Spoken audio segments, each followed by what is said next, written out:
not too pleasant a sight for anyone, and a particularly unpleasant sight for a rose grower, a green fly or aphis.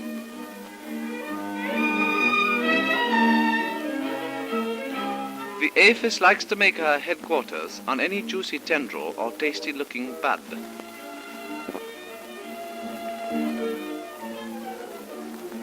She drives her beak into the rose stem and draws up the sap. A close view under the microscope shows what an excellent tool the beak is. Strong, curved inwards and jointed. You can see it coming from the head towards the right of the screen.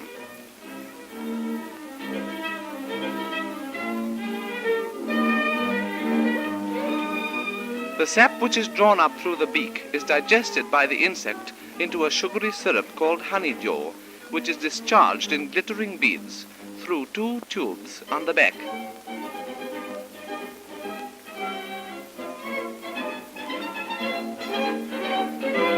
Other insects adore this honeydew, especially ants, who sometimes keep Aphis for their honeydew as we keep cows for milk. If you watch, you will see them stroke the Aphis to get them to give up the syrup.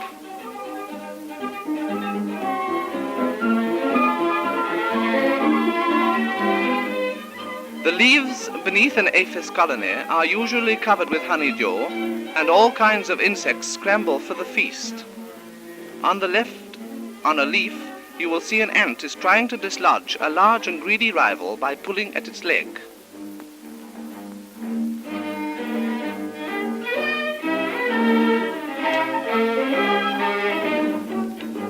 Anyone who has ever had a garden must have wondered sometime where so many green Aphis can come from. The explanation is quite simple. In spring and summer, all the Aphis are female. At this time of the year, instead of laying eggs like most other insects, each produces a complete little aphis every 90 minutes.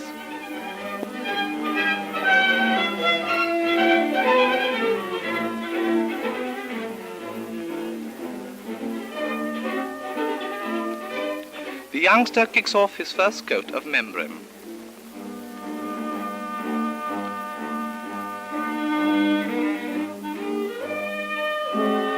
And joins the family party on the rose shoot. This group is the offspring of one aphis in 24 hours.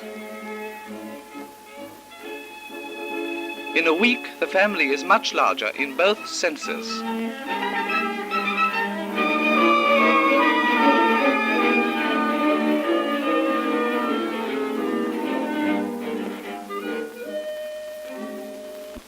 And in 3 weeks has grown to this size. Some of the children are themselves mothers of families. This is the original parent of the whole lot.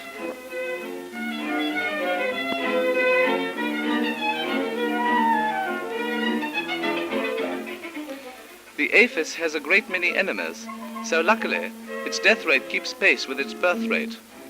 Watch the larva of the hoverer fly mopping this lot up.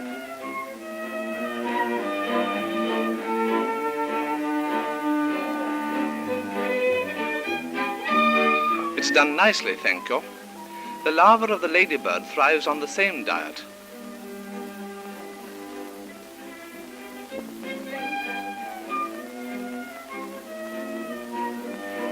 And a full-grown ladybird also enjoys a nice plump aphis.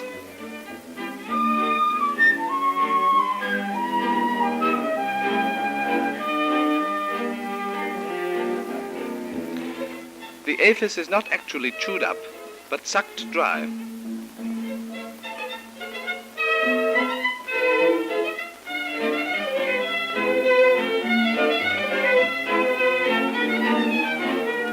When full grown, the aphis may appear with wings. Her old skin splits down the center and she pulls herself out. 2 crumpled wings on her back are now opening.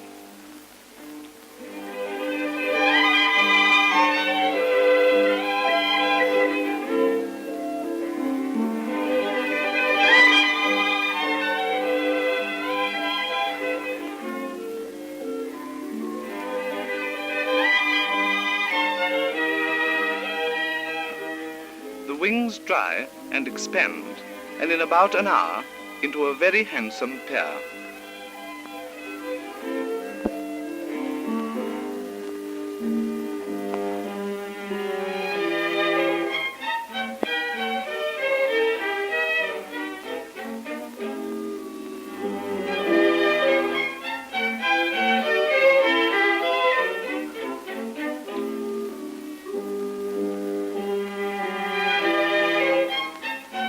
And the insect flies off to start a colony on a new rose shoot.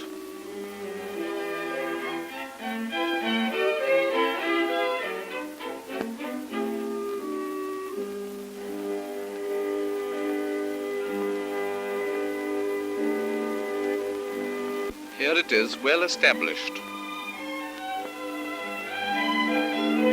The black Aphis, cousin of the green one, prefers broad beans to roses. When the summer is over, they all gather under such things as dock leaves.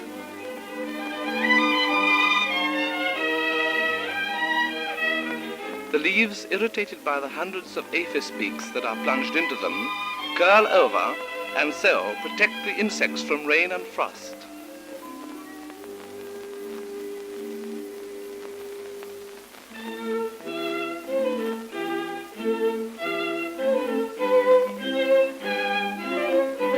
Under the leaf is a very cozy party. Now, in the autumn generation of Aphides, some males are born for the first time in the year. They are wingless and have rather long legs and are much smaller than the females. The two sexes are here together, and you can compare their size.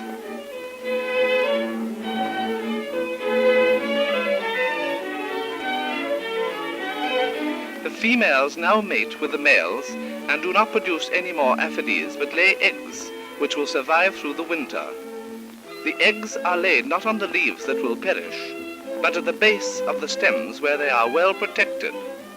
1 or 2 eggs are laid at a time, and the insect then returns to feed for an interval on the leaf. The torpedo-shaped eggs are crowded close together and can withstand frost and cold. With the warmth of spring, however, they hatch. And the next spring, the regretful gardener has his usual occupation for Saturday afternoons among the young broad beans.